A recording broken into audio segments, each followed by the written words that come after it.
So today I'm answering a question from a viewer, follow-up question from the video titled Mental Chatter. If you haven't watched that, then watch that before watching this, as this one is a follow-up. The question was, I hear you on observing the mental chatter, not getting attached to mental chatter, choosing what to listen to and what not to listen to in terms of your mind just constantly offering thoughts. However, how do you transcend the mental chatter in the middle of intense contrast, in the middle of an experience that feels very intense energetically, vibrationally? Like when I'm overwhelmed with worry about finances, or overwhelmed with worry about an illness, or overwhelmed with the mental turmoil regarding a relationship that isn't going very well. What I most want to share in the beginning here is to tap into self-love first and foremost. Give yourself permission to feel exactly how you're feeling without resisting whatever is coming up for you. Relax into that awareness first. There's nothing wrong with me, and there's nothing wrong with feeling how I feel about this situation.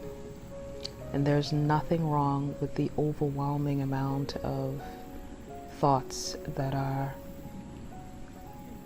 coming up for me in the middle of this situation. Really feel into that.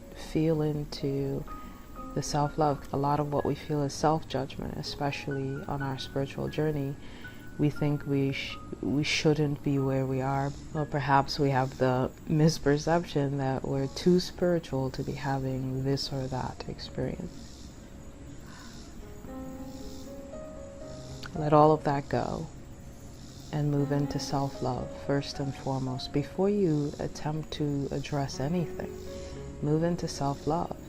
And that's a really beautiful gateway into peace of mind. When we're wrestling with not only the situation, but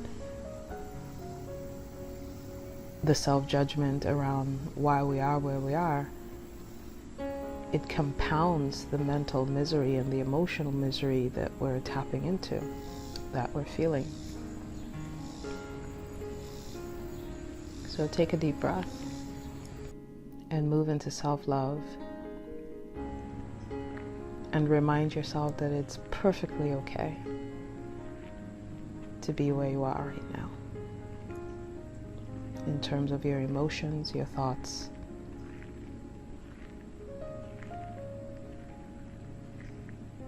and the mental chatter that may seem intrusive and overwhelming.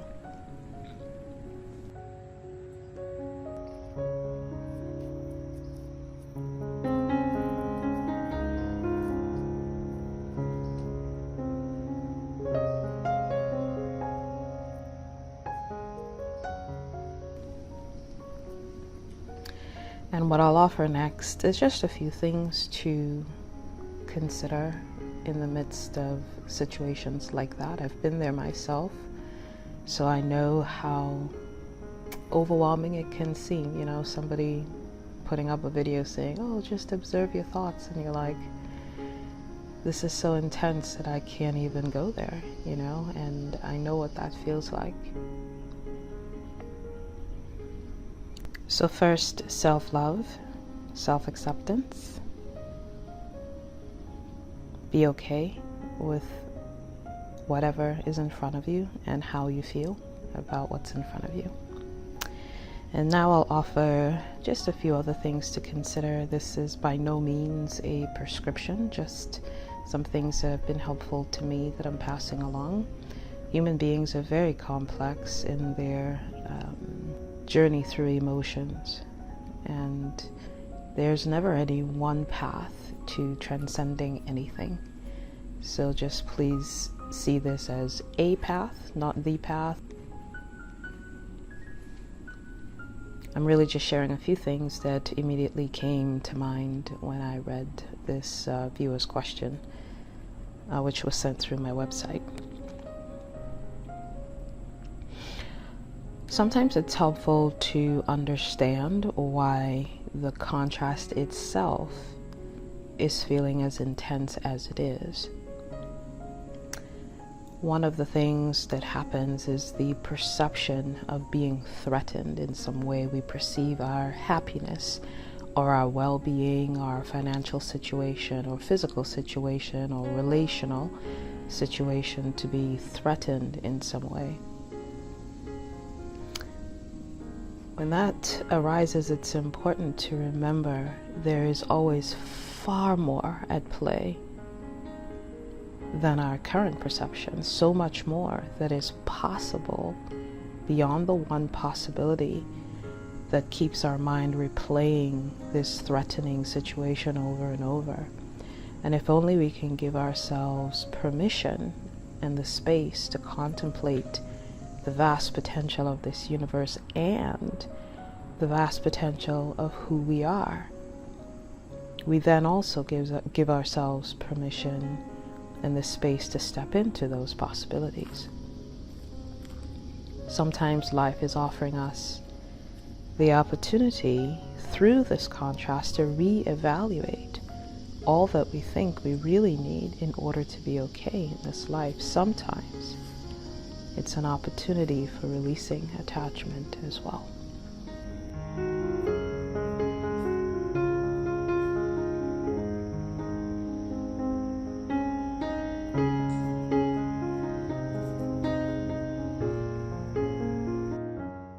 The second perception that causes the contrast to feel intense is the perception of powerlessness. The mind is saying, I need this to happen for me to be okay, and there's nothing I can do to make that happen, therefore I feel incredibly powerless. And we replay the powerlessness over and over in our minds, when again we have not really given ourselves permission to replay all that may actually be possible in the midst of this.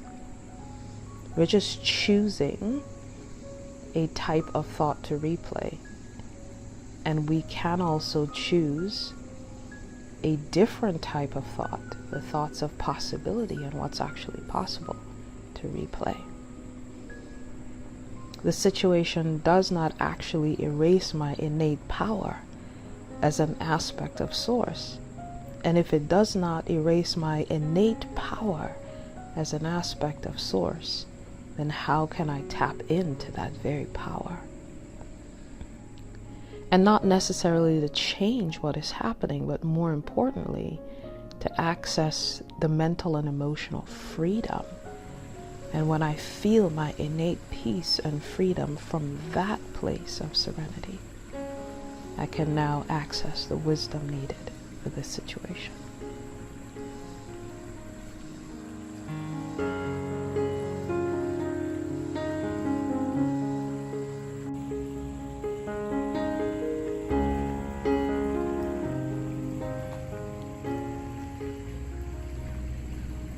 One other thing that causes the contrast that we're experiencing to feel far more intense is resistance.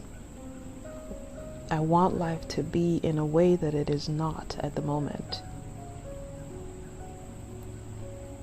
And we replay, I don't want this to be this way, I don't want this to be this way, I don't want this to be this way. And we replay that in our minds. How can I not have this be this way?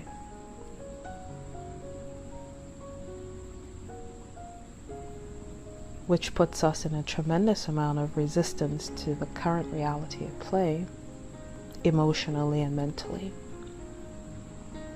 I honestly believe that within every situation that is arising, there is the opportunity for greater awareness, greater clarity, growth, expansion.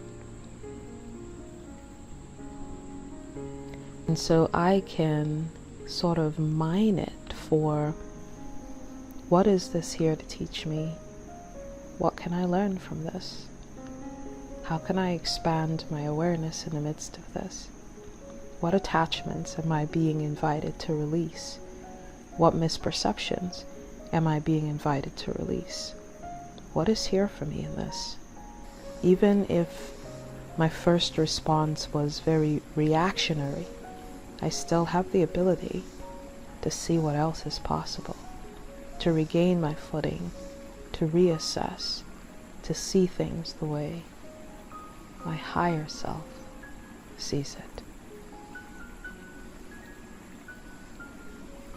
So I hope that has been helpful.